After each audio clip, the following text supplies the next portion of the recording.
Hello everyone, welcome in AKP online chemistry classes. Hi, this is AK Pandey. Students again मैं आपके लिए metallurgy का lecture number 3 आज होगा और आज अपन लोग एलिंगम डायग्राम डिस्कस करने वाले हैं. मोस्ट ऑफ द स्टूडेंट को एलिंगम डायग्राम समझ में नहीं आता.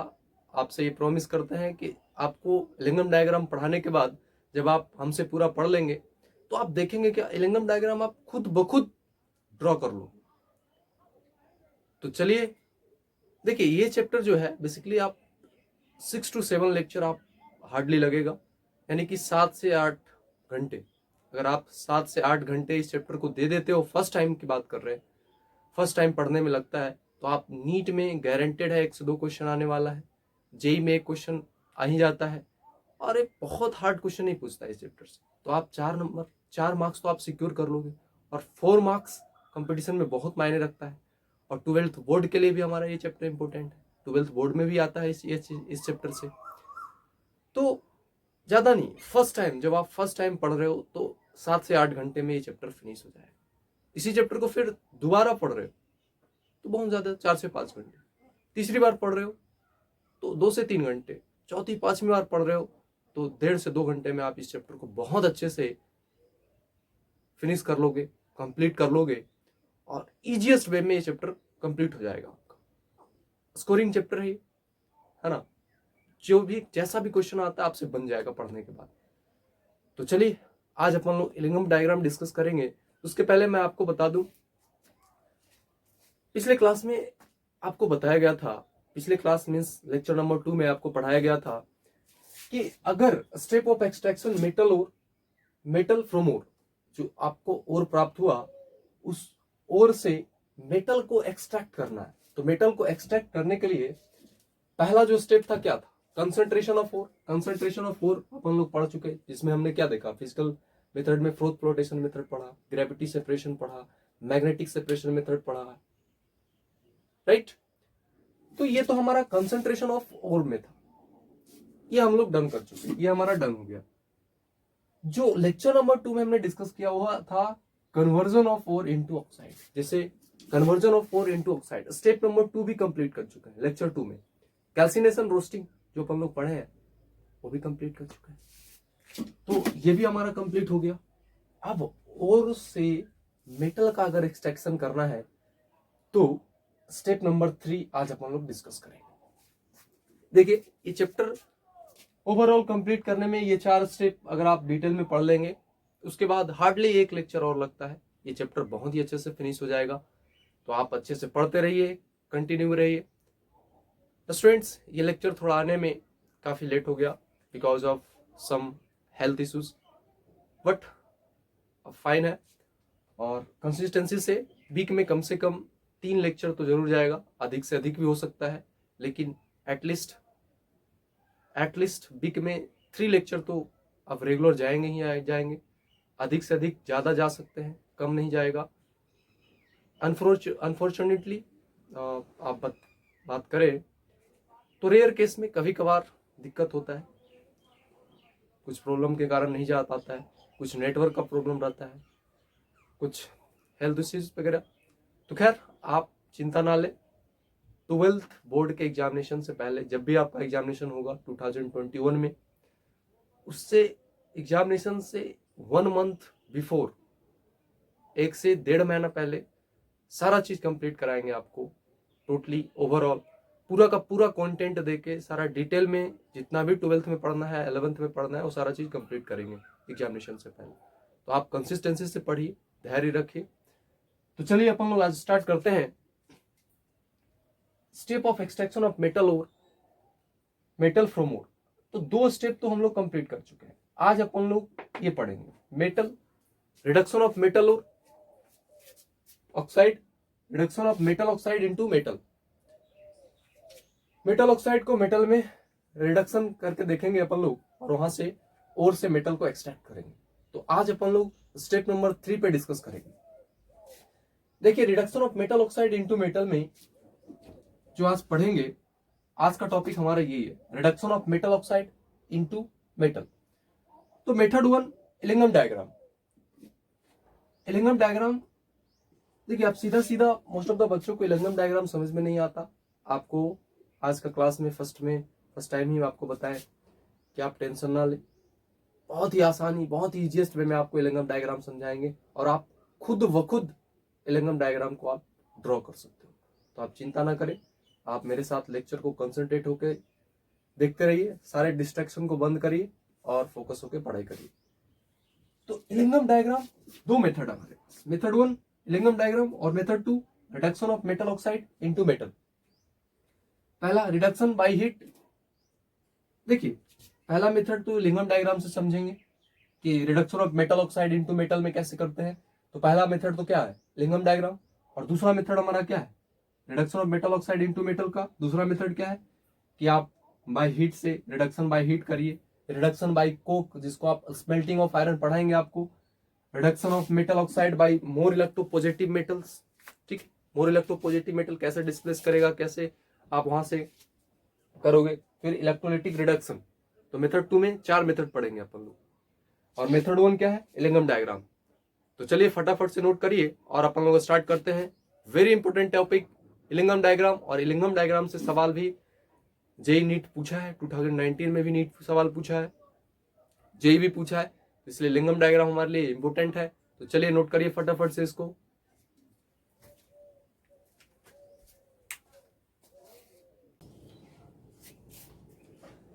तो चलिए एलिंगम डायग्राम होता क्या है।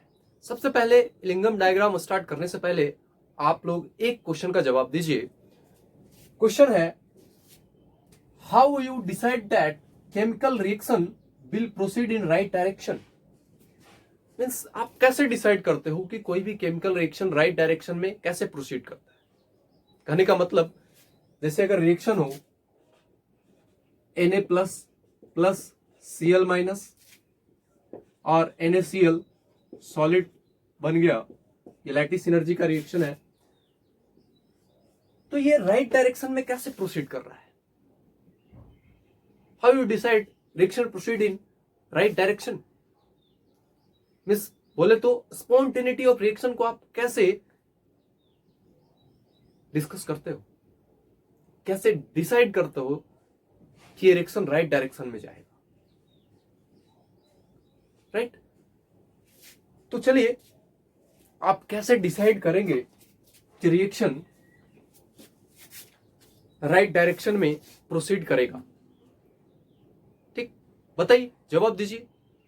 तो आपको थर्मोडायनेमिक्स एंड थर्मोकेमिस्ट्री में एक रिलेशन अपन लोग बताए थे, आपको याद आ रहा होगा, डेल्टा जी जो रिलेशन है, delta G equals to delta H minus T delta S. ये हमारा, ये क्या है, Gibbs free energy change, Gibbs free energy change.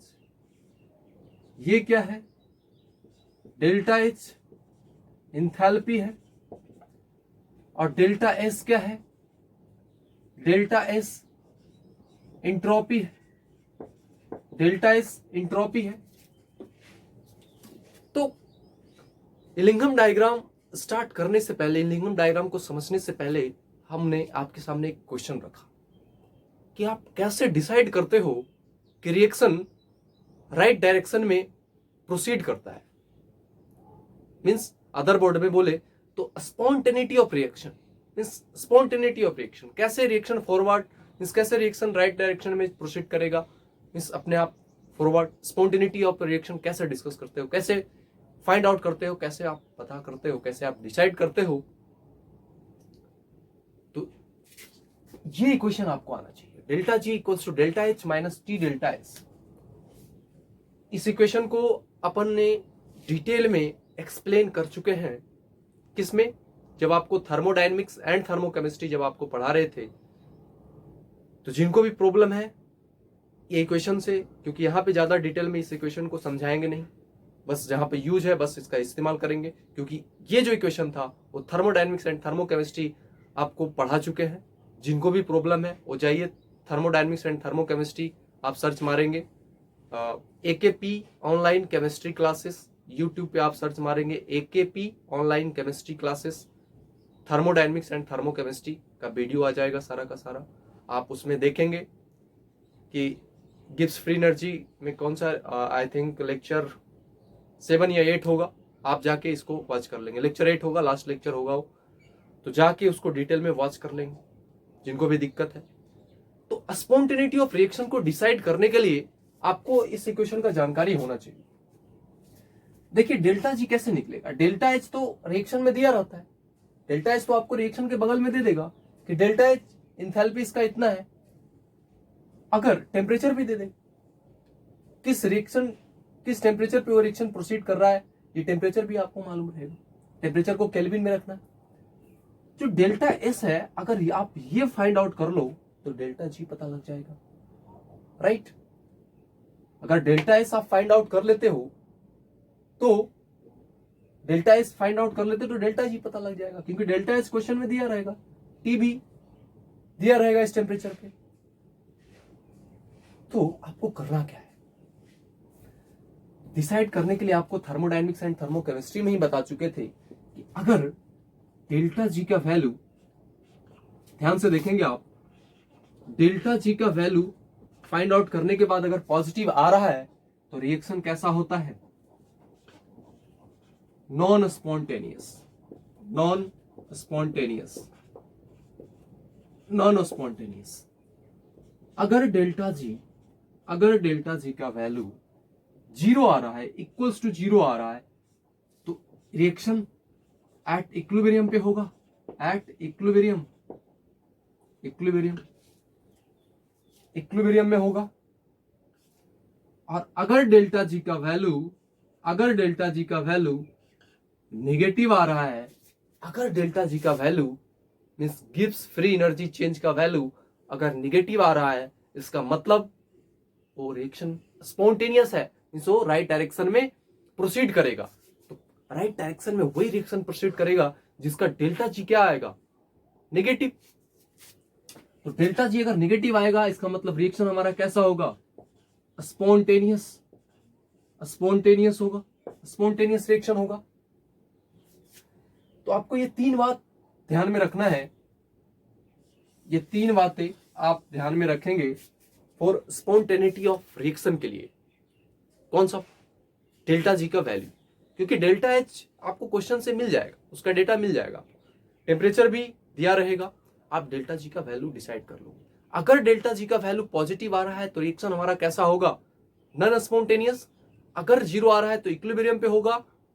And spontaneous कब होगा, जब डेल्टा जी का वैल्यू नेगेटिव आएगा, राइट। तो आप तो सवाल है कि इलिंगम डायग्राम से भाई क्या रिलेशन है इसका, इस इक्वेशन का इलिंगम डायग्राम से क्या रिलेशन है, what is the relation behind Ellingham diagram. तो आपको बता दे रिलेशन ये है कि इलिंगम डायग्राम क्या है, एक ग्राफ है जो आप प्लॉट करते हो between delta G and temperature, delta G and temperature के बीच का जो ग्राफ आप ड्रॉ करते हो वही आपका इलिंगम डायग्राम है। तो अब आपको समझ में आया कि इलिंगम डायग्राम का रिलेशन क्या है इससे। तो आप लिखना चाहते हो तो आप ये भी पॉइंट लिख लो, क्या इलिंगम डायग्राम इलिंगम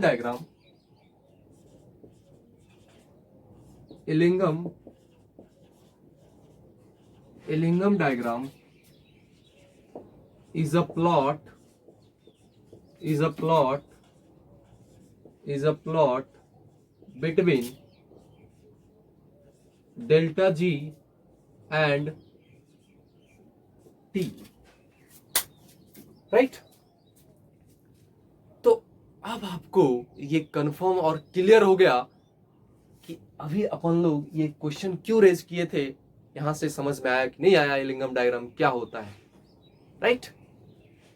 तो जवाब भी मिल गया कि कोई भी रिएक्शन स्पॉन्टेनियस राइट डायरेक्शन में क्यों प्रोसीड करता है, कैसे प्रोसीड करता है, आप कैसे पता लगाओगे, अगर आप डेल्टा जी का वैल्यू पता कर लो कि अगर नेगेटिव आ रहा है तो स्पॉन्टेनियस होगा, पॉजिटिव आ रहा है तो नॉन स्पॉन्टेनियस, 0 आ रहा है तो इक्विलिब्रियम पे होगा, राइट। तो Ellingham diagram is none other than it is plot between delta G and T. तो Ellingham diagram is nothing but it is the diagram between, it is the graph between delta G and T, right. तो इसलिए हमने delta G और delta H का relation बताया। तो किस किस के बीच में प्लॉट करना है आपको? Delta G and delta T के बीच में ग्राफ ड्रॉ करना है, ये है इलिंगम डायग्राम। और या तो ग्राफ दिया रहेगा क्वेश्चन में, या तो आप ग्राफ ड्रॉ करोगे और उससे आप पता कर सकते हो कि कौन सा ज्यादा रिड्यूसिंग एजेंट है, कौन सा ज्यादा रिड्यूसिंग एजेंट है या नहीं है, इससे ज्यादा कौन ज्यादा रिड्यूसिंग एजेंट है, राइट। तो आप पता कर सकते हो इस इलिंगम डायग्राम से। तो चलिए फटाफट से नोट करिए इसको, फिर आगे नेक्स्ट देखते हैं।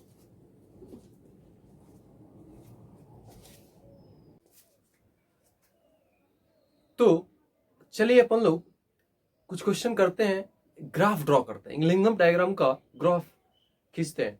देखिए इलिंगम बेसिकली एक साइंटिस्ट थे, एक साइंटिस्ट का नाम था इलिंगम। उन्होंने first time delta G and temperature के बीच में ग्राफ को ड्रॉ किया, तो उन्हीं के नेम पे है इलिंगम डायग्राम। तो चलिए इलिंगम डायग्राम को ड्रॉ करते हैं। देखिए let us see Ellingham diagram for equation. ये 3 इक्वेशन दिया गया है आपको। इस 3 रिएक्शन के लिए अपन लोग एक एक करके इलिंगम डायग्राम को ड्रॉ करेंगे और आप हमारे साथ ड्रॉ करेंगे।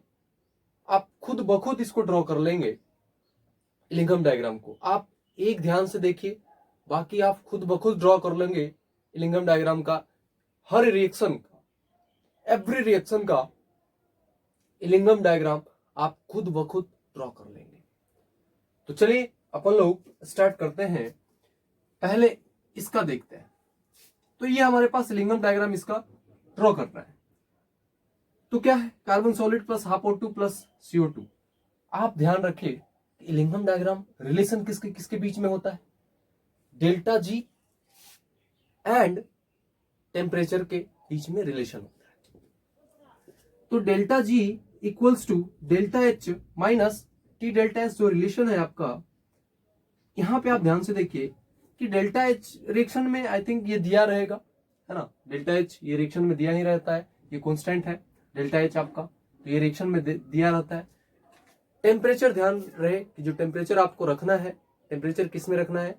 केल्विन में होगा। टेम्परेचर केल्विन में होगा मीन्स मिनिमम टेम्परेचर क्या होगा? अगर 0 डिग्री सेल्सियस होगा तो 273 केल्विन, मीन्स ये भी पॉजिटिव होगा, 273 केल्विन। तो टेम्परेचर केल्विन में रखना है आपको। तो डेल्टा एस पे डिपेंड कर रहा है। अगर आप इस रिएक्शन में देखेंगे तो डेल्टा जी और डेल्टा टी के बीच में आपको रिलेशन पता करना है। तो डेल्टा एच तो रिएक्शन में दिया रहेगा, डेल्टा एच तो रिएक्शन में दिया रहेगा, मीन्स ये क्या है? डेल्टा एच तो कांस्टेंट है आपका। और जो टेम्परेचर की अगर बात करें इस रिएक्शन, इस पार्टिकुलर रिएक्शन का, इस रिएक्शन के लिए अपन लोग इलिंगम डायग्राम ड्रॉ करने वाले हैं। तो इस पार्टिकुलर रिएक्शन में डेल्टा एच तो हमारा कांस्टेंट है। डेल्टा टी क्या है? डेल्टा टी भी तो पॉजिटिव है। तो डेल्टा टी पॉजिटिव है, यानी कि आप डेल्टा एस अगर आपको पता लग जाए तो आप डेल्टा जी में रिलेशन आप निकाल दोगे, राइट। तो डेल्टा एस निकालने के लिए आप एक पॉइंट को ध्यान में रखें। आपको बताए थे थर्मोडायनेमिक्स एंड थर्मोकेमिस्ट्री जब पढ़ा रहे थे, तो थर्मोडायनेमिक्स एंड थर्मोकेमिस्ट्री में देखिए खास करके इस चैप्टर में जो हमारा मेटलर्जी है, इस चैप्टर में थर्मोडायनेमिक्स एंड थर्मोकेमिस्ट्री का कुछ एक कॉन्सेप्ट यूज होता है, इस्तेमाल होता है। तो इसलिए मैंने आपको पहले ही कवर अप करा दिया है, पहले ही आपको थर्मोडायनेमिक्स एंड थर्मोकेमिस्ट्री कंप्लीट करा चुके हैं। जिनको भी प्रॉब्लम है जाइए आप सर्च मारिए AKP online chemistry classes thermodynamics thermochemistry, आप वहां पे सारा का सारा लेक्चर देख जाइए जिनको भी दिक्कत है। तो क्योंकि कुछ ना कुछ कोई ना कोई 1-2 कॉन्सेप्ट आपको आता ही रहेगा इस चैप्टर में। तो हमको ड्रॉ करना है इलिंगम डायग्राम। तो delta G and delta T के बीच में रिलेशन चाहिए, right. Delta G and delta T के बीच में रिलेशन चाहिए। अब डेल्टा एच तो कांस्टेंट, वो तो रिएक्शन में देगा, डेल्टा एच कांस्टेंट है। टेम्परेचर भी केल्विन में होगा तो वो भी ऑलवेज पॉजिटिव होगा, कोई लफड़ा नहीं। डेल्टा एस इंट्रोपी जो होगा, अब डेल्टा एस कैसे निकालें? तो आपको बताए थे थर्मोडायनेमिक्स एंड थर्मोकेमिस्ट्री में, जिनको याद होगा, डेल्टा एनजी क्या था। अगर डेल्टा एनजी निकालना था तो number of moles of gaseous product minus number of moles of gaseous reactant किया करते थे। उसी टाइप से सिमिलर है, अगर आपको डेल्टा एस निकालना है, डेल्टा एस पता करना है कि पॉजिटिव वैल्यू होगा, निगेटिव होगा, क्या वैल्यू होगा उस रिएक्शन को देख करके, तो क्या करना है आपको, gaseous product, number of moles of gaseous product minus number of moles of gaseous reactant. Product में कितना, जो भी गैसियस स्टेट में है, उस गैसियस स्टेट में प्रोडक्ट का कितना मोल है, उसमें माइनस करिए रिएक्टेंट का कितना मोल है। तो गैसियस प्रोडक्ट का 1 मोल है इस रिएक्शन के लिए, और गैसियस रिएक्टेंट क्या है, ये तो सॉलिड हो गया और ये गैसियस।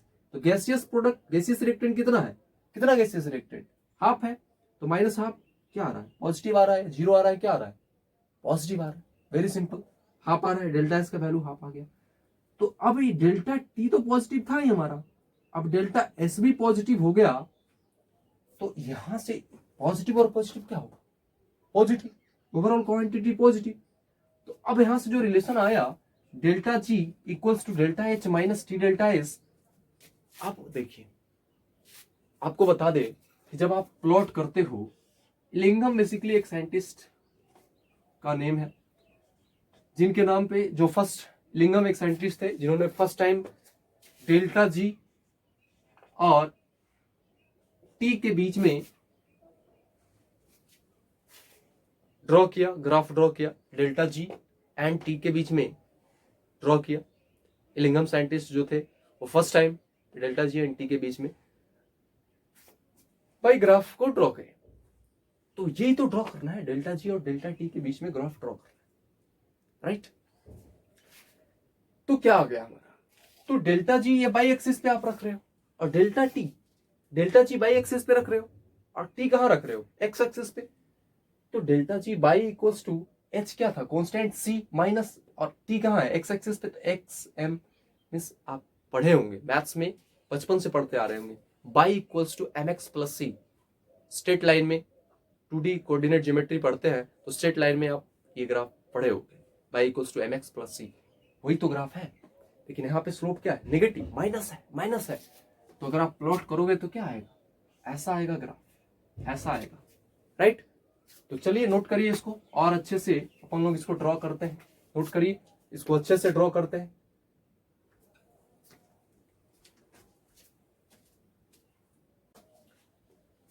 तो जब आप, जो हमारा आया y equals to minus m x plus c, y equals to m x plus c का ग्राफ है, और इस इक्वेशन के लिए हमको क्या करना है, ग्राफ को ड्रॉ करना है। तो आपको क्या करना पड़ेगा, आप डेल्टा एस निकालिए। डेल्टा एस निकालना बहुत ही आसान है, क्या करोगे, gaseous product, number of moles of gaseous product minus gaseous reactant. Gaseous reactant कितना है, कितना मोल है, गैसियस प्रोडक्ट कितना मोल है, उसको निकालिए, तो वहां से डेल्टा एस का वैल्यू निकल जाएगा। और जो डेल्टा एस का वैल्यू निकलेगा, और आप वहां से डिसाइड करिए delta G equals to delta S minus delta T delta S. तो डेल्टा जी और डेल्टा टी लिंगम डायग्राम में बेसिकली करते क्या है, प्लॉट ही तो करते हैं, डेल्टा जी और टी के बीच में डायग्राम, ग्राफ को ड्रॉ करते हैं। तो डेल्टा जी हमारा बाई एक्सिस पे है तो ये बाई हो गया, डेल्टा एच का वैल्यू क्या है, कांस्टेंट है तो सी हो गया, और टी हमारा एक्स एक्सिस पे है तो एक्स, और बेसिकली ये क्या आ रहा है, minus m x, y equals to minus m x plus c. तो y equals to minus m x plus c का ग्राफ कैसा होता है, इस टाइप से होगा, राइट, ये नीचे आएगा। तो 3 इक्वेशन आपको दिए हैं, एक इक्वेशन का आप सबों ने ग्राफ ड्रॉ कर लिया, क्या समझ में आया। तो चलिए एक एक करके तीनों इक्वेशन को ड्रॉ करेंगे। तो एक एक हमारा कंप्लीट हो गया, 2 एंड 3, 2 और बचा है। और आपको करने के बाद, इसके बाद एक स्टोरी बताएंगे। सलमान खान एक मूवी आप देखे होंगे, गर्व एक मूवी था, जो बहुत समय पहले का है। तो क्या आता था उसमें, ये जब वो मूवी आप देखने जाओगे तो उसमें क्या होता था, आप ऐसे ऐसे पहले होता था, मूवी जब स्टार्ट होता था इस टाइप से आता था, और फिर लिखाता था बीच में गर्व। उसका रिलेशन क्या है, उससे आप कैसे लिंगम डायग्राम को आसानी से समझोगे, तो बताएंगे आपको आगे। तो ये आपका क्या हो गया, ये आपका ग्राफ हो गया इस इक्वेशन के लिए। तो आई थिंक अब आपको समझ में आया होगा। तो चलिए नेक्स्ट देखते हैं ग्राफ।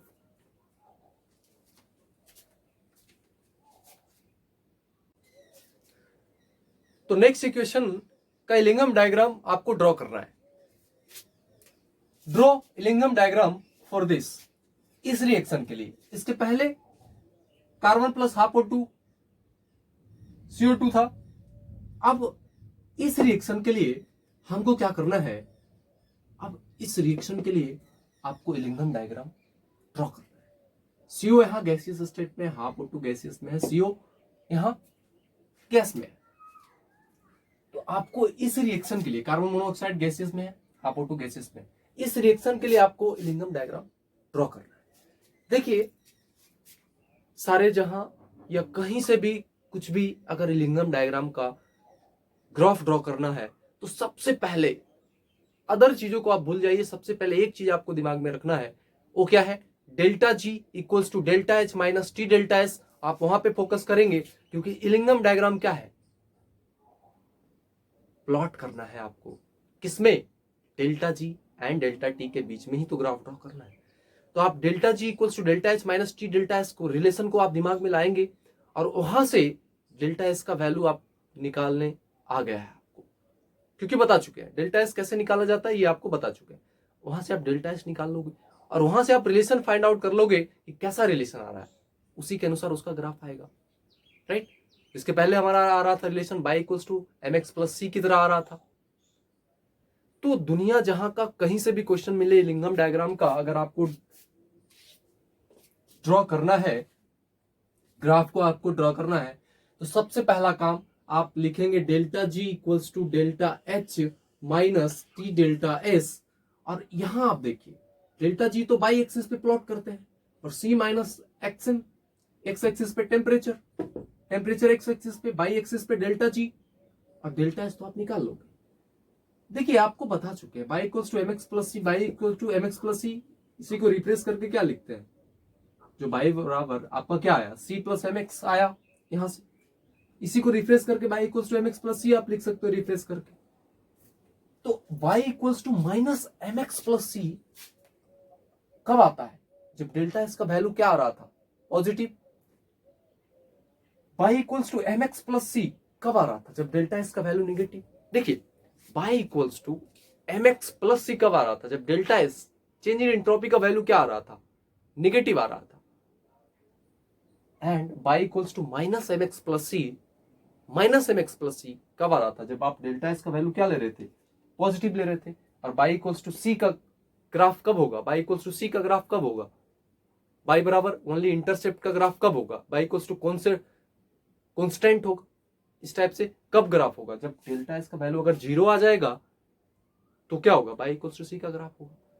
इसके पहले हमने क्या देखा, डेल्टा एस हमारा पॉजिटिव आ रहा था, हाफ आया था उस इक्वेशन के लिए, तो ग्राफ कैसा था, y equals to minus m x plus c.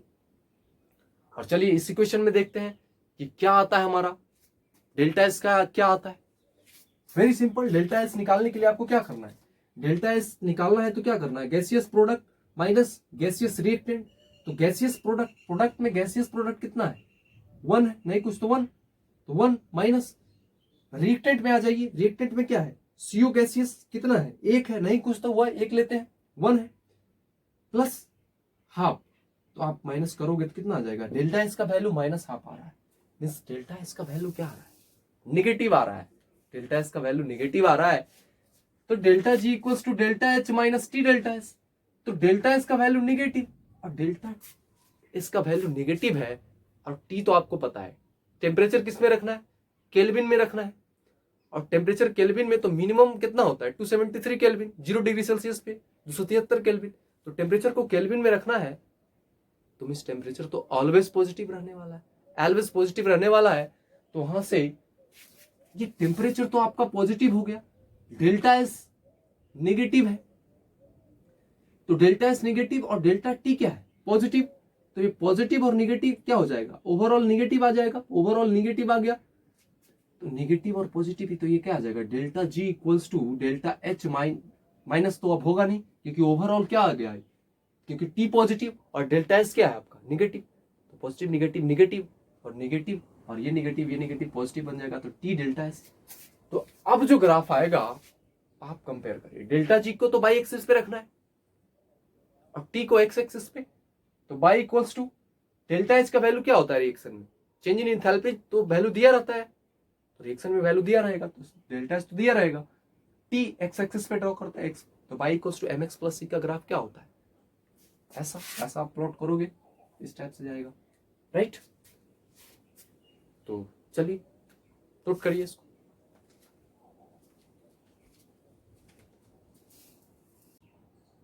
तो चलिए तीसरा अपन लोग ड्रा करते हैं, तीसरा रिएक्शन का इलिंगम डायग्राम।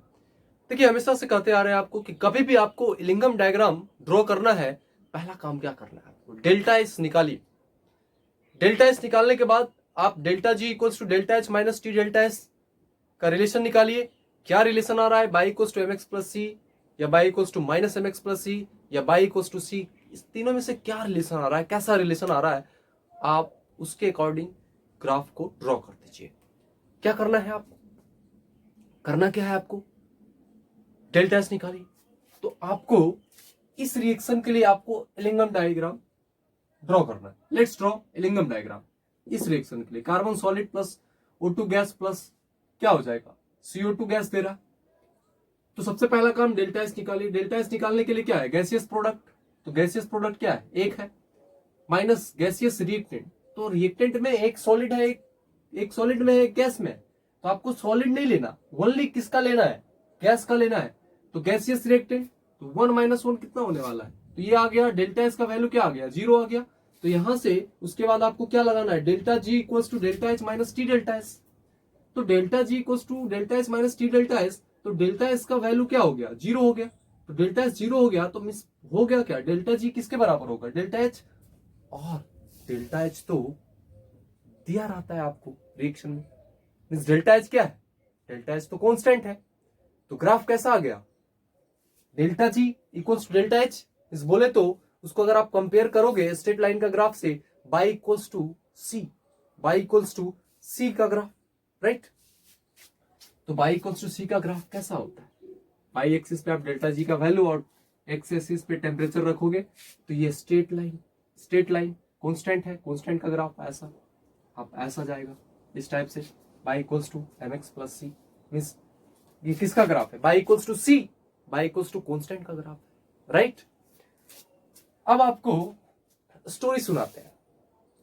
सलमान खान का एक मूवी है, आपको बता दे, सलमान खान का एक मूवी है जिसका नाम क्या है, गर्व। गर्व एक मूवी है।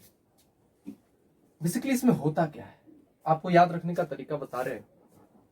जब मूवी स्टार्ट होता था, तो स्टार्ट होने वक्त आप देखेंगे कि जो लिखाता था उसमें गर्व लिखाने से पहले क्या होता था, ऐसे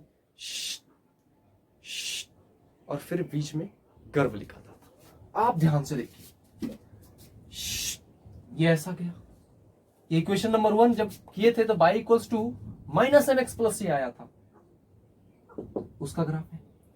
सेकेंड नंबर में CO plus half O2 plus CO2 gas अभी जस्ट हमने देखा, और अभी जो ड्रॉ किए हैं यहाँ पे, ये किसका है, इसका है।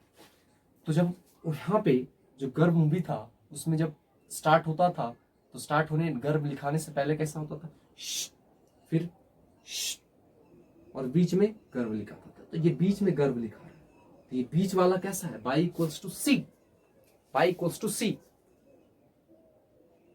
तो ये आपका इक्वेशन है। तो ये जो आया पहला वाला, ये जो आया क्या है उसका, आप जाओगे तो कैसा इंटरसेप्ट था, ये y equals to minus m x plus c था। क्यों, क्योंकि अगर आप डेल्टा एस का वैल्यू निकालोगे तो कितना आ रहा था, 1 माइनस हाफ, तो कितना आ रहा था 1/2। तो डेल्टा एस का वैल्यू क्या था, डेल्टा एस का वैल्यू पॉजिटिव था। तो जब डेल्टा एस का वैल्यू पॉजिटिव था तो क्या आएगा equation, y equals to minus m x plus c. और इसका क्या था, इसका देखोगे तो क्या आ गया relation, y equals to c का ग्राफ।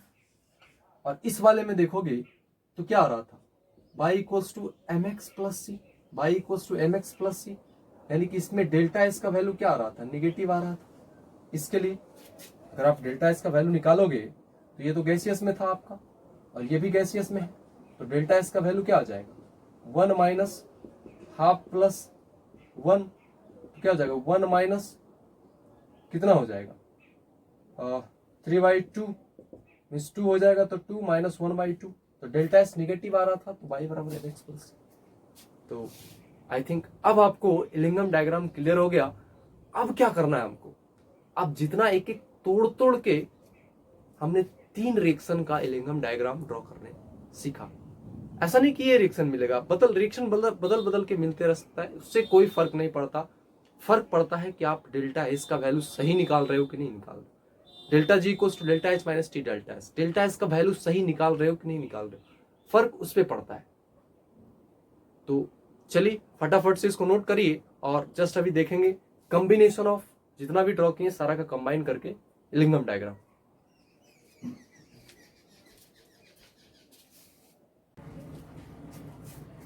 तो अब अपन ने क्या किया कि जो हमारे पास 3 रिएक्शन था उसका इलिंगम डायग्राम ड्रॉ करने आ गया, एक एक करके ड्रॉ किया, तीनों का तीनों ड्रॉ किया। अब तीनों का कॉम्बिनेशन करना है, तीनों को कंबाइन करके एक ग्राफ ड्रॉ करना है। बस आपको क्या याद रखना है, गर्व मूवी क्या होता है उसमें और फिर गर्व लिखाता है। आपको बता चुका है टेक्निक। बेसिकली होगा क्या, कॉम्बिनेशन ऑफ इलिंगम डायग्राम में ये किसका था, ये कार्बन से कार्बन मोनोऑक्साइड बन रहा था, इसका ग्राफ आया, ये माइनस एक्स एक्सिस में जा रहा था, y equals to minus c minus y equals to minus m x plus c. जो सेकेंड है वो डेल्टा जी नॉट, ये जो ग्राफ है ये कार्बन मोनोऑक्साइड से कार्बन डाइऑक्साइड बन रहा है और ये सीधा सीधा कार्बन से कार्बन डाइऑक्साइड बन रहा है। तो ये ग्राफ अपन लोग देख चुके हैं, ये किसका था, y equals to m x plus c. ये किसका ग्राफ था, अगर आप यहां पे देखोगे ये पॉजिटिव एक्स एक्सिस का ग्राफ था और ये constant by equals to c का ग्राफ था। तो आप तीनों को कंबाइन कर रहे हैं बस इस टाइप से, और ये आपका क्या हो गया, ये 3 रिएक्शन का तीन रिएक्शन का आपसे इलिंगम डायग्राम ड्रॉ करने का दे तो कितना आसान है, नहीं कर पाओगे क्या? That's very simple. कैसे, आप एक एक करके पहले ड्रॉ कर लो। ड्रॉ कर लिया, कैसे ड्रॉ करना है, इलिंगम डायग्राम को ड्रॉ करने के लिए आपको ध्यान रखना है क्या, इलिंगम डायग्राम सबसे पहले प्लॉट किस किस के बीच में करते हैं, डेल्टा जी एंड टी के बीच में। चलिए ये तो सही है। उसके बाद आप डेल्टा एस का वैल्यू निकालिए। डेल्टा एस का वैल्यू निकालने के लिए आपको क्या करना पड़ेगा, number of moles of gaseous product minus number of moles of gaseous reactant, gaseous product minus gaseous reactant करेंगे, वहां से वैल्यू आएगा। उसके बाद आपको लगाना है delta G equals to delta H minus T delta S, और आप उसके बाद फिर आप रिलेशन कंपेयर कर लीजिए y equals to m x plus c से। तो कैसा आ रहा है आप वहां से कर लोगे। तो आई थिंक ये कॉम्बिनेशन था, ये तीनों रिएक्शन का एक इलिंगम डायग्राम है, 3 रिएक्शन का जो दिया गया आपको उसका इलिंगम डायग्राम। वेरी सिंपल, कितना आसान बना के आपको इलिंगम डायग्राम ड्रॉ करना सिखा दी। तो चलिए नोट करिए फटाफट से, अब इसमें कैसे क्वेश्चन आते हैं देखते हैं।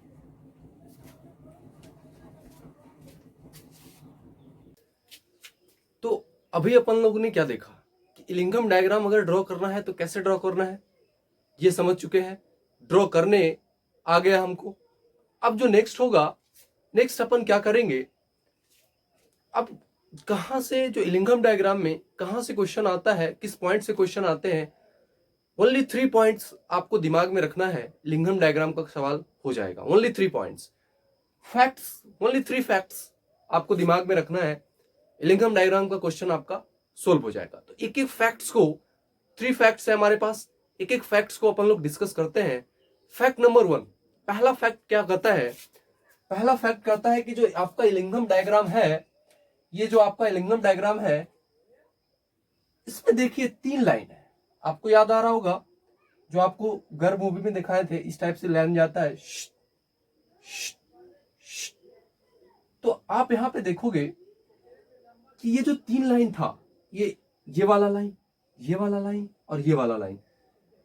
तो ध्यान से देखिए, इस लाइन के नीचे ये वाला जो लाइन है, ये वाला जो लाइन है, इस लाइन के नीचे जो भी लाइन है वो क्या करेगा, ये ऊपर वाले एलिमेंट को क्या करेगा, रिड्यूस करेगा। कहने का मतलब जो लोअर लाइन है is a good reducing agent. तो इलिंगम डायग्राम में फैक्ट नंबर 1 क्या कहता है, इलिंगम डायग्राम में फैक्ट नंबर 1 कहता है कि जो ये टॉप वाला जो लाइन था, ये जो लाइन था, ये इस लाइन के नीचे बिलो लाइंस जो अबव लाइन था उसके लोअर वाला जो लाइन होगा, जितना नीचे लाइन होगा वो उतना ज्यादा क्या होगा, रिड्यूसिंग एजेंट होगा। मींस जो टॉप वाला लाइन था उसके नीचे लोअर लाइन जितना ज्यादा होगा, जितना नीचे होगा वो उतना अच्छा रिड्यूसिंग एजेंट होगा। मींस ये लाइन आपका टॉप है, CO gas plus half O2 plus CO2 gas बना रहा है, तो ये तो आपका टॉप हो गया। बाकी जो बचा ये लाइन और ये लाइन, ये क्या है, इस लाइन के लोअर है। तो ये दो लाइन क्या होगा आपका, जो लोअर लाइन है is more good is the reducing agent. तो ये दो लाइन का जो इक्वेशन है, ये जो रिएक्शन आपको दिखाई दे रहा है यहाँ पे, ये लाइन जो इसके बिलो है वो ज्यादा क्या होगा, मोर रिड्यूसिंग एजेंट होगा, ज्यादा अच्छा रिड्यूसिंग एजेंट होगा। जो जितना नीचे होगा इस लाइन से वो उतना अच्छा रिड्यूसिंग एजेंट होगा। तो फैक्ट नंबर 1 इलिंगम डायग्राम का यही कहता है। अब आते हैं फैक्ट नंबर 2 पे। फैक्ट नंबर 2 क्या कहता है? फैक्ट नंबर 2 कहता है कि जो आपका इलिंगम डायग्राम आया उसमें एक शार्प टर्न, जैसे ये आप ध्यान से देखेंगे, फैक्ट नंबर 2 इलिंगम डायग्राम का आप ध्यान से देखेंगे, ये जो लाइन है आपका, ये डार्क वाला लाइन, ये जो काफी डार्क है ये लाइन, इस लाइन की चर्चा कर रहे हैं। तो ये जो डार्क वाला लाइन है और यहां पे क्या हो रहा है, सडन शार्प टर्न हो रहा है इलिंगम डायग्राम में, यहां से गया और शार्प टर्न हो रहा है। तो ये जो पॉइंट है यहां पे 1400 केल्विन टेम्परेचर है।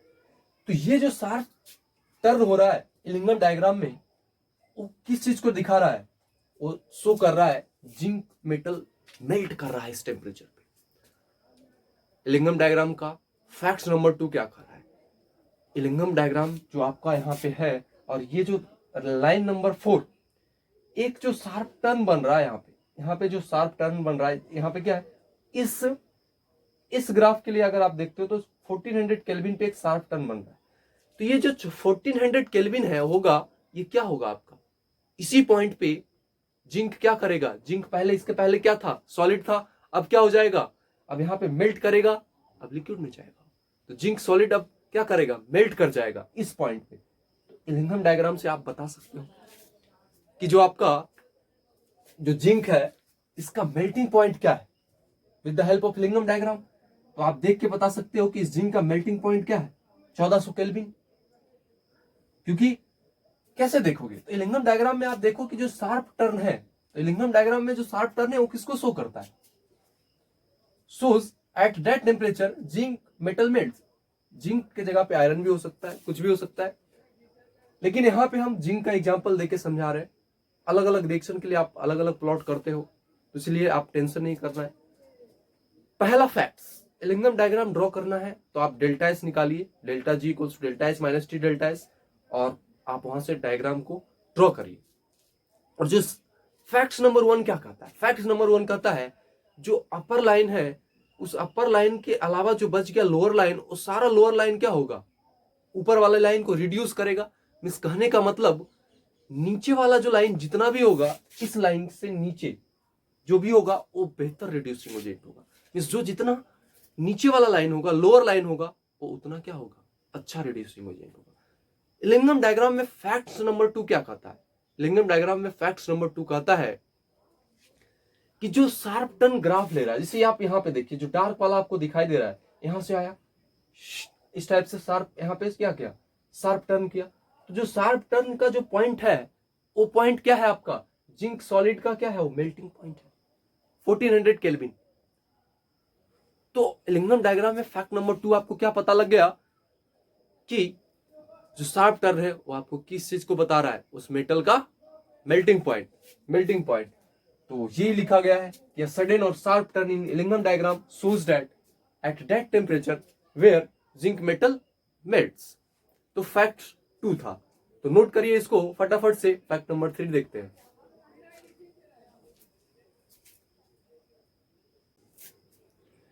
तो चलिए फैक्ट नंबर 3 देखते हैं। फैक्ट नंबर 3 क्या कहता है, आप ध्यान से देखेंगे।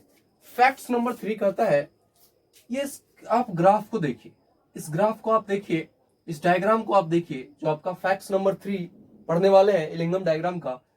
तो ये जो आपका डायग्राम है एलिंगम डायग्राम का, आप इसमें देखिए कि जो ये 1400 केल्विन है, आफ्टर 1400 केल्विन, तो ये जो शार्प टर्न था, ये जो 1400 केल्विन इस पॉइंट पे है, तो इस पॉइंट के बाद, इस 1400 केल्विन के बाद का टेम्परेचर का जो 3 लाइन, कौन कौन सा 3 लाइन, ये वाला एक लाइन, दूसरा लाइन एंड तीसरा लाइन, तो इसमें से जितना भी ऑल 3 लाइन्स है बिलो जिंक लाइन, ये जिंक का लाइन है, this is zinc line.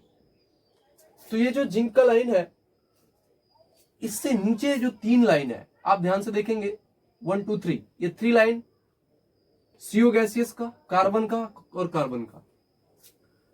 Facts number 3 आपसे यही कहना चाह रहा है, जहां से सवाल आता है। फैक्ट्स नंबर 3 कहता है कि जो सीओ है एंड सी एक्ट करेगा रिड्यूसिंग एजेंट फॉर किसके लिए, जेडएनओ के लिए। क्यों? क्योंकि जेडएनओ का जो लाइन है इस तीनों से ऊपर है, 1 2 3 जो 3 लाइन है उस तीनों से ऊपर सबसे टॉप पे कौन है, एबव पे कौन है, जिंक का लाइन। तो जिंक के नीचे का जितना भी लाइन होगा वो सारा का सारा किसकी तरह एक्ट करेगा, रिड्यूसिंग एजेंट की तरह। तो यहां पे both carbon monoxide and carbon both can act as reducing agent for ZnO. But दिक्कत क्या है, आप ध्यान से देखिए, अगर हम बात करें कि कार्बन मोनोऑक्साइड और कार्बन में अच्छा रिड्यूसिंग एजेंट कौन होगा, सवाल हमारा यही है। तो बेहतर रिड्यूसिंग एजेंट कौन होगा? फैक्ट्स नंबर 2 और फैक्ट्स नंबर 1 को समझते हुए फैक्ट्स नंबर 3 तो यही कहना चाह रहा है कि बेहतर रिड्यूसिंग एजेंट वही होगा जो जितना लाइन नीचे होगा, जिंक लाइन के नीचे, ये वाला जिंक लाइन है, इसके नीचे जो जितना नीचे होगा, तो ये वाला कार्बन है, ये वाला कार्बन, ये वाला कार्बन, तो ये कार्बन जो होगा वो क्या होगा, मोर रिड्यूसिंग एजेंट देन किससे, इस सीओ से। तो कहने का मतलब यहां पे कार्बन और carbon monoxide can act as reducing agent for ZnO lower line, but lower line can act as reducing agent for upper line metal oxides के लिए, राइट। तो यहां पे जो जितना ज्यादा मोर लोअर लाइंस, जितना ज्यादा लोअर लाइंस होगा, इसका मतलब उतना ज्यादा रिड्यूसिंग एजेंट होगा, उतना अच्छा रिड्यूसिंग एजेंट होगा, उतना अच्छा रिड्यूसिंग कैरेक्टर होगा। जितना लोअर लाइन होगा, more lower lines, more reducing character, then CO and carbon coke is better reducing than ZnO, right. तो यहां पे जो ये जिंक का लाइन था, ये जिंक ऑक्साइड का जेडएनओ से बेहतर रिड्यूसिंग एजेंट हमारा कौन है, CO एंड कार्बन। और ये सभी में सबसे अच्छा रिड्यूसिंग एजेंट कौन होगा, इस तीनों लाइन में, लाइन 1, लाइन 2 और लाइन 3 में मिला दोगे तो सबसे बेहतर रिड्यूसिंग एजेंट कौन होगा, तो कार्बन होगा। क्यों? क्योंकि ये सबसे नीचे है, जो जितना नीचे होगा वो उतना अच्छा रिड्यूसिंग एजेंट होगा, वो इतना अच्छा रिड्यूसिंग कैरेक्टर वाला, कैरेक्टर नेचर होगा, वो उतना अच्छा रिड्यूसिंग एजेंट होगा। देखिए सवाल में आपको ऐसा नहीं कि जिंक ही देगा हमेशा, सवाल कैसे पूछेगा, जो क्वेश्चन आने वाले हैं उस क्वेश्चन में आपको ये ड्रॉ करके दे देगा, ये लाइन दे देगा और ये शार्प टर्न रहेगा। शार्प टर्न से आपसे पूछ सकता है कि इसका स्टेट चेंज या ये इस पॉइंट को क्या कहते हैं, इस पॉइंट को क्या कहते हैं, इस पॉइंट पे मेल्ट करता है, स्टेट चेंज करता है, तो स्टेट चेंज या जिस पॉइंट पे मेल्ट कर रहा है, तो ये तो हमारा शार्प पॉइंट है, ये आपसे पूछ सकता है। आपसे पूछ सकता है इसमें से कौन सा बेहतर रिड्यूसिंग एजेंट है, तो आप बता सकते हो कि जो जितना इससे लोअर लाइन, लोअर क्या रहेगा, लोअर लाइंस रहेगा, उतना अच्छा क्या होगा, रिड्यूसिंग कैरेक्टर। चलिए फैक्ट्स नंबर 3 था, तो एक बार फिर से रिकॉल करते हैं। एलिंगम डायग्राम में मोस्ट इंपोर्टेंट 3 फैक्ट्स जहां से सवाल आते हैं। फैक्ट्स नंबर 1 क्या कहता है, फैक्ट्स नंबर 1 कहता है कि आपने जो ड्रॉ किया है उसका लोअर लाइन, जैसे जैसे आप अपर लाइन से लोअर लाइंस में जाते जाओगे वो उतना अच्छा रिड्यूसिंग एजेंट आपको मिलता जाएगा, रिड्यूसिंग कैरेक्टर उतना अच्छा होता जाएगा। फैक्ट्स नंबर 2 कहता है, फैक्ट्स नंबर 2 क्या कहता है कि जो आपका उस डायग्राम में जो शार्प टर्न वाला पॉइंट है, जैसे ये शार्प टर्न वाला पॉइंट क्या है, ये आपका क्या होता है, स्टेट चेंज या मेल्ट करता है उस पॉइंट पे, ये आपका मेल्टिंग पॉइंट हो गया, तो यहाँ पे स्टेट चेंज करता है। फैक्ट्स नंबर 3 कहता है कि more lower lines means more reducing character, right. जितना लोअर लाइंस होगा उतना अच्छा रिड्यूसिंग कैरेक्टर होगा। और फैक्ट 3 में आप लोग देखें, आई थिंक फटाफट से इसको नोट करिए, आगे देखते हैं। तो नेक्स्ट इलिंगम डायग्राम का जो प्लॉट है हमारा, आप उसमें देखेंगे कि सवाल है कि 1073 केल्विन से जितने भी नीचे लाइन है वो किसकी तरह एक्ट करेंगे, क्या होगा। तो आप ध्यान से देखिए इस ग्राफ को, मोर देन वन लाइन है, मोर देन वन लाइन, और ये तो हमारा लाइन आपको पता है, और ये लाइन गर्व मूवी का, ये 3 लाइन आपको दिमाग में है, ये लाइन मेन 3 लाइन है, ये एक ये वाला और एक ये वाला और एक ये वाला, और 2 लाइन इसमें और दिया है। आप ध्यान से देखेंगे कि ये जो डार्क लाइन है, इस डार्क लाइन के नीचे का जो लाइन है, इस डार्क लाइन के नीचे कौन सा लाइन है, 3। पहले तो 1 की चर्चा करते हैं। तो ये जो 3 है इस लाइन के बिलो है, मीन्स इस लाइन के लिए ये एक्ट्स करेगा रिड्यूसिंग एजेंट। तो हमारा सवाल ये है कि बिलो 1073 केल्विन जो कार्बन होगा ये का, तो इस लाइन के लिए ये जो लाइन है आपका, ये डार्क वाला लाइन, इस डार्क लाइन के नीचे 2 लाइन है, एक ये है और एक ये। तो अगर आप इसके नीचे देखेंगे, अगर इस क्वेश्चन के लिए Fe के लिए बात करें, Fe+O2 Fe2O3 के लिए बात करें, तो यहां पे इसके नीचे कौन है, ये एक लाइन है। तो ये हमारा क्या हो जाएगा, CO is a good reducing agent for किसके लिए, Fe2O3 या Fe3O4 के लिए गुड रिड्यूसिंग एजेंट कौन होगा, जो इस लाइन से नीचे होगा। तो इस लाइन से नीचे कौन है, नंबर 3 लाइन, ये वाला लाइन। तो यहां पे CO is a good reducing agent होगा रेदर देन किससे, अगर कार्बन देखोगे तो कार्बन सुटेबल रिएजेंट नहीं है, सुटेबल रिड्यूसिंग एजेंट नहीं होगा, कौन होगा, carbon monoxide. CO is a suitable reducing agent for किसके लिए, good reducing agent for Fe2O3 and Fe3O4। तो यहां पे आप 1073 केल्विन, आप ये एक लाइन बना लेंगे, आप एग्जामिनेशन में अगर क्वेश्चन आएगा तो आप ये लाइन बना लीजिए,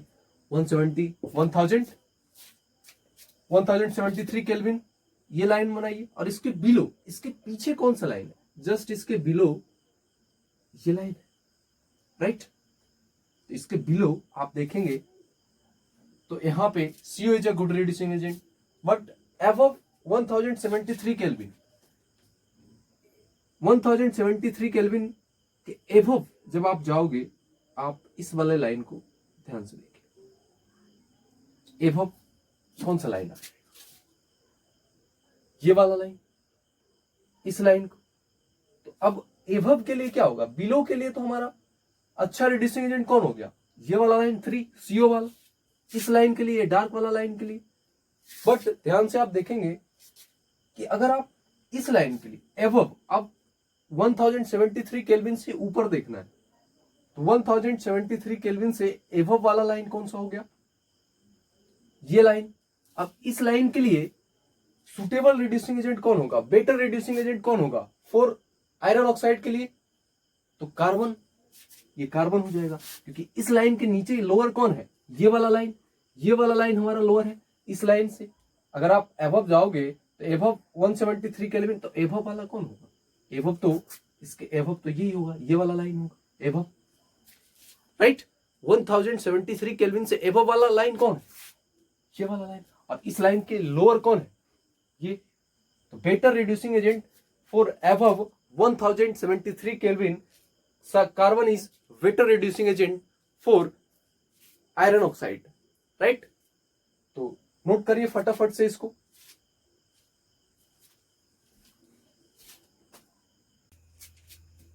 तो अभी अपन लोग क्या देख रहे थे, reduction of metal oxide into metal. Metal oxide का रिडक्शन किस में कर रहे थे, मेटल में। जो हमारा मेटल ऑक्साइड है उसको रिड्यूस करके मेटल आ रहा था, मेटल प्राप्त कर रहे थे। तो ये भी एक तरीका था, step two extraction of metal from ore, ore से मेटल को एक्सट्रैक्ट करने का ये भी एक मेथड था कि मेटल ऑक्साइड आपके पास जो है उससे आप मेटल प्राप्त कर ले। तो 2 मेथड था हमारे लिए। पहला मेथड क्या था, बाई इलिंगम डायग्राम, जो हमने देखा, इलिंगम डायग्राम से आप कर सकते हो कि कौन कितना पिक पे है, और जो लोअर होगा, लोअर लाइन क्या होगा, अच्छा रिड्यूसिंग एजेंट होगा, वो रिड्यूस करेगा और मेटल में कन्वर्ट कर देगा, मेटल ऑक्साइड बना के। अब मेथड 2 पढ़ने वाले हैं। मेथड 2 में कुछ प्रोसेस पढ़ेंगे, आपको बता चुके हैं मेथड 2 में। अब मेथड 2 जानने से पहले आपको जानना पड़ेगा कि रिएक्टिविटी सीरीज क्या होता है। मेथड 2 से हम मेटल ऑक्साइड को किस में कन्वर्ट करेंगे, मेटल ऑक्साइड इनटू ऑक्साइड में। मेटल ऑक्साइड से ऑक्साइड प्राप्त करना है हमको। तो मेथड 2 के लिए आपको रिएक्टिविटी सीरीज आना चाहिए। चलिए अपन लोग रिएक्टिविटी सीरीज जानते हैं, रटना मना है, आपको याद करने का तरीका भी हम बताएंगे। जो सबसे टॉप पे है, देखिए मेथड 2 को समझना है तो फॉर अंडरस्टैंड, समझने के लिए method 2 we need to remember reactivity series. तो सबसे टॉप पे क्या है, पोटेशियम है, फिर सोडियम है, फिर calcium, magnesium, aluminium, carbon, zinc, iron, निकल। इस टाइप से याद रखने का तरीका भी आपको लिख दिए हैं। देखिए याद करने का तरीका क्या है, please stop calling me a cute zebra, I never today like her, call a smart goat poor. कहने का मतलब, एक आदमी है, जैसे मान लीजिए आपको कोई कहे, क्या कहेगा, कोई कह रहा है जेब्रा, तो आपको अच्छा नहीं लगेगा, राइट। तो आपको अच्छा नहीं लगेगा तो आप क्या बोलोगे, please stop calling me a zebra, I never like her, मैं कभी भी उसको पसंद नहीं करता। कॉल, क्या क्या कॉल्ड करते हो, क्या कहते हो, कॉल, आप उसको क्या पुकारते हो, स्मार्ट गुड पुअर, राइट। तो ये याद रखने का तरीका है, प्लीज स्टॉप, उसको जेब्रा मत को, उसको अच्छा नहीं लगता। Please stop calling me a cute zebra, I like never today, I never today like her, call smart good poor.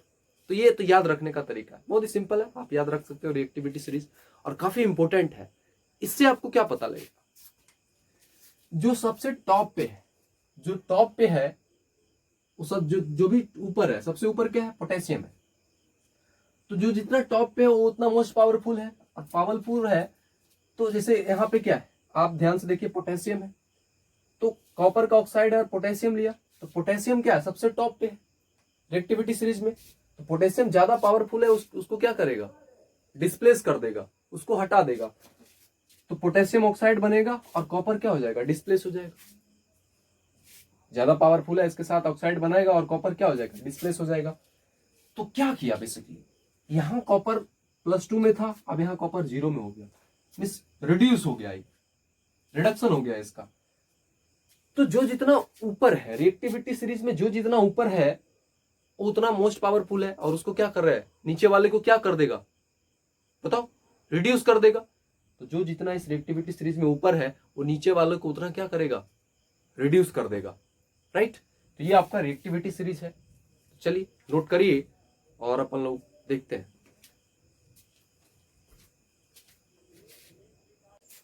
तो रिएक्टिविटी सीरीज हमने देखा, मेथड 2 पढ़ने के पहले रिएक्टिविटी सीरीज देखा। रिएक्टिविटी सीरीज का फायदा ये है कि जो सबसे रिएक्टिविटी सीरीज में जो सबसे टॉप होगा वो ज्यादा रिएक्टिव होगा, वो मोस्ट पावरफुल होगा, और वो रिएक्ट करके नीचे वाले को क्या कर देगा, रिड्यूस कर देगा। तो रिएक्टिविटी सीरीज अपन लोग पढ़ चुके हैं। तो रिएक्टिविटी सीरीज में क्या करता है कि जो metal which are on top this series, जो रिएक्टिविटी सीरीज था, रिएक्टिविटी सीरीज में सबसे टॉप में कौन था, पोटेशियम, सबसे लोएस्ट कौन था, प्लेटिनम। तो जो सबसे टॉप पे था उस सीरीज में वो ज्यादा रिएक्टिव है, तो पोटेशियम ज्यादा रिएक्टिव है आयरन से, तो क्या करेगा, ये ज्यादा पावरफुल है, तो पावरफुल है तो पोटेशियम अब क्या कहेगा, FeSO4, FeSO4 से क्या कहेगा, तो पोटेशियम ज्यादा रिएक्टिव है, ज्यादा मोस्ट पावरफुल है, वो टॉप पे है, तो क्या करेगा, इसके साथ रिएक्ट कर जाएगा, सल्फेट के साथ रिएक्ट कर जाएगा, K2SO4 पोटेशियम सल्फेट बना लेगा, और उसको बोलेगा तुम भागो यहां से, उसको डिस्प्लेस कर देगा, आयरन को डिस्प्लेस कर देगा। क्यों, क्योंकि क्यों डिस्प्लेस कर दिया आयरन को, पोटेशियम, क्योंकि पोटेशियम क्या है, रिएक्टिविटी सीरीज में टॉप पे, और टॉप पे क्या होता है, ज्यादा मोस्ट रिएक्टिव होता है, मोस्ट पावरफुल होता है, उसको डिस्प्लेस कर दिया। तो यहां पे क्या हो गया, आयरन का रिडक्शन हो गया। उसी टाइप से अगर आप पोटेशियम को देखना चाहते हो, पोटेशियम इज मोर रिएक्टिव, तो यहाँ पे पोटेशियम क्या है, पोटेशियम ज्यादा रिएक्टिव है, किसके, ज्यादा रिएक्टिव आयरन से, तो पोटेशियम क्या करेगा, potassium will replace iron from the it's solution, solution से क्या करेगा, रिप्लेस कर देगा। तो यहाँ पे आयरन सल्फेट था, यहाँ आयरन और सल्फेट दोनों साथ साथ थे। अब फायदा क्या हुआ, इससे फायदा यही हुआ कि हमको आयरन मिल गया, आयरन मेटल मिल गया। अब अगर आप सोडियम को भी देखोगे तो सोडियम क्या है, सोडियम और कॉपर में सोडियम क्या है, ज्यादा रिएक्टिव है, टॉप पे है कॉपर के कंपेयर में, कॉपर तो नीचे है तो टॉप पे है, तो ये मोस्ट पावरफुल है, तो इसके साथ क्या सल्फेट बनाएगा और कॉपर को क्या कर देगा, डिस्प्लेस कर देगा। आप समझ में आ रहा है कौन डिस्प्लेस हो रहा है, कौन किसको डिस्प्लेस करेगा, कौन ज्यादा रिएक्टिव होगा, जो ज्यादा रिएक्टिव होगा पहले रिएक्ट करेगा, रिएक्शन कर जाएगा इसके साथ, और जो नीचे होगा उसको डिस्प्लेस कर देगा।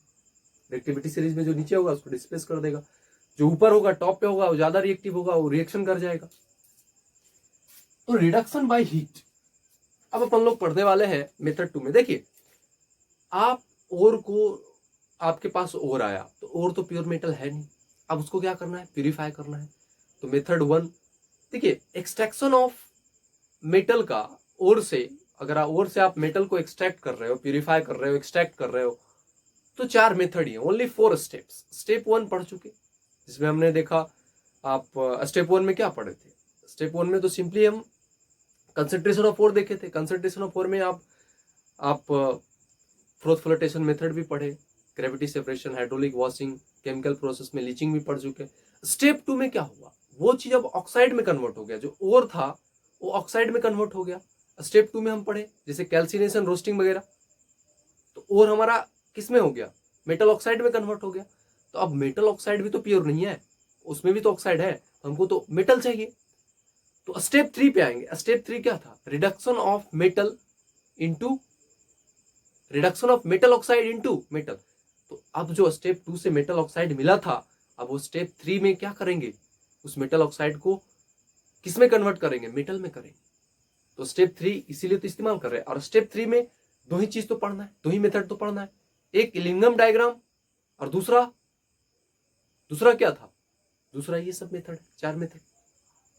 रिएक्टिविटी सीरीज का हेल्प करके आप डिस्प्लेस करिए। तो पहला मेथड पढ़ने वाले हैं स्टेप 2 में। मेथड नंबर 2 का पहला चीज पायरोमेटलर्जी क्या होता है। तो पायरोमेटलर्जी रिडक्शन बाय हीट। तो बेसिकली पायरोमेटलर्जी क्या है कि जो आपका मेटल का ऑक्साइड है, जो मेटल का ऑक्साइड रिएक्टिविटी सीरीज में वोटम में मौजूद रहेगा। जैसे कि आपने रिएक्टिविटी सीरीज में देखा था, एक हाइड्रोजन था, हाइड्रोजन के ऊपर और हाइड्रोजन के नीचे था, हाइड्रोजन के नीचे कॉपर था, एजी था, एयू था, पीटी था, यही सब था। तो कॉपर, एजी, एयू ये सब क्या था, हाइड्रोजन के नीचे था। तो जो बॉटम में है, जो रिएक्टिविटी सीरीज के नीचे है, टॉप पे नहीं, नीचे है, मींस लेस रिएक्टिव है, तो आप उसको क्या करोगे, उस ऑक्साइड को अगर मेटल में कन्वर्ट करना चाहोगे तो आपको ज्यादा रिएक्शन या डिस्प्लेस नहीं करना है। वो क्या करेगा, सिंपली आप अगर उसको हीट कर दिए, जो भी जो रिएक्टिविटी सीरीज आपके पास है, रिएक्टिविटी सीरीज के जो नीचे है, जैसे आपका H G, A ji, A you, ये सब क्या है, रिएक्टिविटी सीरीज के नीचे है, बिलो है। तो जो रिएक्टिविटी सीरीज के नीचे है, उसके लिए आपको क्या करना है, सिंपली आप हीट कर दो, आपको मेटल ऑक्साइड किसमें कन्वर्ट हो जाएगा, मेटल में हो जाएगा, राइट। तो पायरोमेटलर्जी में यही तो करते हैं। पायरोमेटलर्जी में सिंपली क्या करते हैं, अगर एक शब्द में बोले तो जो भी आपका मेटल का ऑक्साइड है, और वो रिएक्टिविटी देख लेना, रिएक्टिविटी सीरीज आपको याद होना चाहिए, तभी तो पता लगेगा कि रिएक्टिविटी सीरीज में कौन सा बिलो है, कौन सा टॉप में है, कौन सा बॉटम में है, कौन सा टॉप में है। तो जो बॉटम में है, जो नीचे है रिएक्टिविटी सीरीज में, आप देख लीजिए, उसको सिंपली आप क्या कर देंगे, जो हाइड्रोजन के नीचे है उसको आप सिंपली क्या कर देंगे, सिंपली हीट करेंगे, तो वो मेटल ऑक्साइड किस में कन्वर्ट हो जाएगा, मेटल में कन्वर्ट हो जाएगा। मेटल में कन्वर्ट हो गया और ऑक्सीजन मिल गया आपको। ये ऑक्साइड है, ये मरकरी का ऑक्साइड है, तो मेटल में मिल गया। तो चलिए नोट करिए इसको फटाफट से। तो अब अपन लोग पढ़ते हैं स्मेल्टिंग क्या होता है। Smelting basically reduction by carbon, carbon से आप रिडक्शन कराते हो, दिस इज कॉल्ड स्मेल्टिंग। तो स्मेल्टिंग की अगर बात कर रहे हैं तो देखिए, आपको क्या पता है कि स्टेप नंबर 3 कर रहे हैं हम लोग, एक्सट्रैक्शन ऑफ मेटल। और से जो मेटल का एक्सट्रैक्शन कर रहे हैं, स्टेप नंबर 3 चल रहा है कि मेटल ऑक्साइड से मेटल में कन्वर्ट कर रहे हैं। तो स्टेप 3 को समझने के लिए ओनली 2 मेथड्स है हमारे पास, बाइलिंगम डायग्राम जो अपन लोग पढ़ चुके हैं अभी, और दूसरा स्टेप में पहला क्या था, पायरोमेटलर्जी पढ़े। तो पायरोमेटलर्जी में क्या है, रिडक्शन बाय हीटिंग। तो पायरोमेटलर्जी में आप क्या देख रहे थे, जो रिएक्टिविटी सीरीज में जो हाइड्रोजन के नीचे था, जो बिलो था, जो नीचे था, वो भाई पायरोमेटलर्जी से आप क्या कर रहे थे, रिड्यूस कर रहे थे ऑक्साइड को मेटल में। अब अगर मिडिल वाला आएगा, जो मिडिल में होगा, टॉप को छोड़ दीजिए, जो मिडिल में होगा, और इस रिएक्टिविटी सीरीज में जो मिडिल में होगा वो सारा का सारा किससे आप रिड्यूस करोगे, मेटल ऑक्साइड को किस में कन्वर्ट करोगे, मेटल में। जो मिडिल वाला होगा by reduction by carbon, smelting से, स्मेल्टिंग के थ्रू आप क्या कर सकते हो, रिड्यूस कर सकते हो। तो स्मेल्टिंग से कौन होगा रिड्यूस, जो क्या होगा, जो रिएक्टिविटी सीरीज में मिडिल में होगा, बीच में होगा, आप उसमें रिडक्शन बाय कार्बन करके इस स्मेल्टिंग के थ्रू आप क्या करोगे, आप मेटल ऑक्साइड को मेटल में कन्वर्ट कर दोगे। नेक्स्ट जो है reduction of metal oxide by more electropositive metal. अब मोर इलेक्ट्रोपॉजिटिव मेटल से मेटल ऑक्साइड का जो मेटल आया आपके पास, उस मेटल ऑक्साइड का मेटल में कन्वर्ट करना है। तो मोर इलेक्ट्रोपॉजिटिव मेटल से क्या करना है, बाय मोर इलेक्ट्रोपॉजिटिव मेटल से आपको मेटल ऑक्साइड को रिड्यूस करना है। तो दो तरीका है, reduction of aluminium thermite reduction से करते हैं, और reduction by magnesium Kroll's process. Magnesium का रिडक्शन आप किस में करोगे, क्रूल्स प्रोसेस में, और रिडक्शन ऑफ एल्युमिनियम आप थर्माइट प्रोसेस में करोगे। अब ये याद एग्जामिनेशन तक ले जाने के लिए आप अगर इसको स्टोरी बना के आप अगर इसको दिमाग में रख लेते हो तो कभी नहीं भूल पाओगे, और एग्जामिनेशन में क्वेश्चन भी बन जाएगा। तो चलिए आपको एक स्टोरी सुनाते हैं इसको याद रखने का तरीका। Reduction of metal oxide by more electropositive metal में रिडक्शन बाय एल्युमिनियम।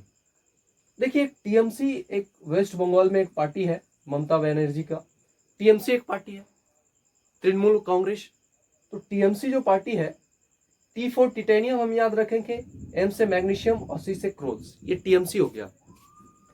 आप एक स्टोरी आपको सुनाते हैं। देखिए हमारे देश में तो बेरोजगारी बहुत है, तो जो 24-25 साल के एज में है वो पार्टी में शामिल हो जाते हैं। तो शामिल हो गए, और 24-25 साल के जो एज के बंदे होते हैं उसके अंदर एनर्जी खूब होता है, आग बहुत होता है ना, एनर्जी काफी होता है कोई भी काम करने का, तो एनर्जी काफी होता है। तो 24-25, ये 24 और 25 साल के जो लोग हैं मीन्स हाई एनर्जी है इसके पास। कहने का मतलब 24 तो क्रोमियम, और टीएमसी में जो 24-25 साल के लोग हैं वो हाई एनर्जी है, हाई चार्ज है, काफी गर्म लोग हैं, खून गर्म है उनका, हाई एनर्जाइज लोग हैं। तो 24 और 25 साल के जो बच्चे हैं, 24-25 साल के जो बंदे हैं, अब उनको आप ध्यान से देखिए। 24-25 हम क्यों बोल रहे हैं, क्योंकि 24 में क्रोमियम और 25 में मैग्नीशियम। तो जो टीएमसी में 24 और 25 साल के लोग हैं, मीन्स क्रोमियम और मैग्नीज का क्या हो जाएगा, एल्युमिनियम से रिडक्शन हो जाएगा भाई थर्माइट रिडक्शन प्रोसेस से। थर्माइट रिडक्शन प्रोसेस में क्रोमियम और मैग्नीज को करेंगे, और क्रोल्स प्रोसेस। तो आप टीएमसी को याद रखिए कि पार्टी में टीएमसी जो था, जो टीएमसी हमारा पार्टी था, मीन्स टिटेनियम मैग्नीज क्रोल्स प्रोसेस से होगा। तो क्रोल्स प्रोसेस से मैग्नीशियम का रिडक्शन होता है, टिटेनियम और मैग्नीशियम का। तो मैग्नीशियम का अगर रिडक्शन करना है तो आप क्रोल्स प्रोसेस से करोगे। और टीएमसी में 24-25 साल के बंदे आके शामिल हो गए जो हाई एनर्जेटिक थे। तो 24-25 मीन्स क्रोमियम और मैग्नीज बहुत ही गर्म खून है, तो मीन्स थर्माइट रिडक्शन मीन्स गर्म करना है उसको। तो थर्माइट रिडक्शन से आप क्रोमियम मैग्नीज बाय क्या, रिडक्शन बाय एल्युमिनियम से आप करोगे। तो आई थिंक ये स्टोरी बना के आपको समझाए ताकि लंबे समय तक रहे। तो चलिए नोट करिए फटाफट से।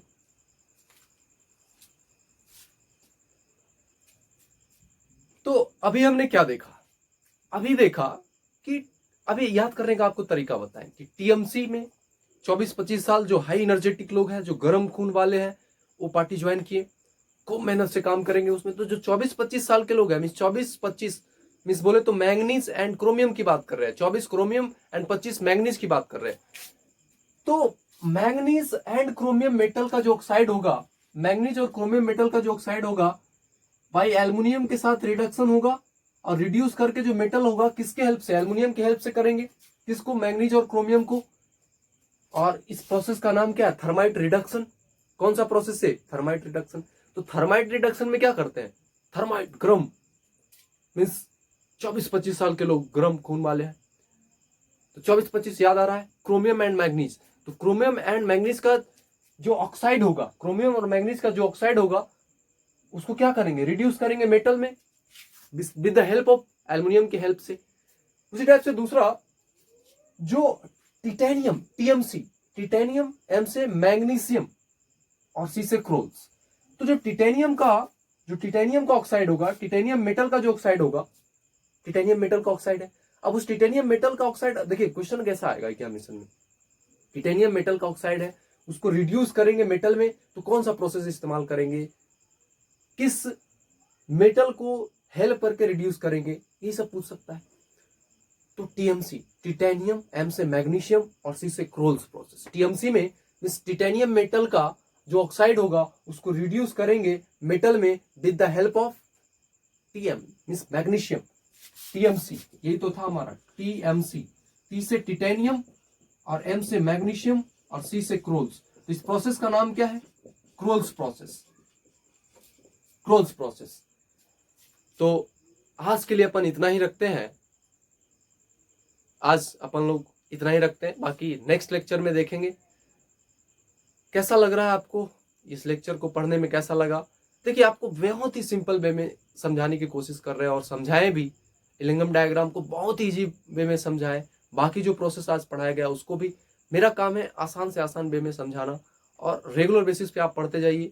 अधिक से अधिक स्टूडेंट को शेयर करिए ताकि इस लेक्चर का बेनिफिट वो हर स्टूडेंट को मिल पाए जो बहुत पैसे एफर्ट नहीं कर पाते कोचिंग में, या फिर वो हर बच्चे जो नीडी स्टूडेंट है वो हर स्टूडेंट को बेनिफिट मिल सके।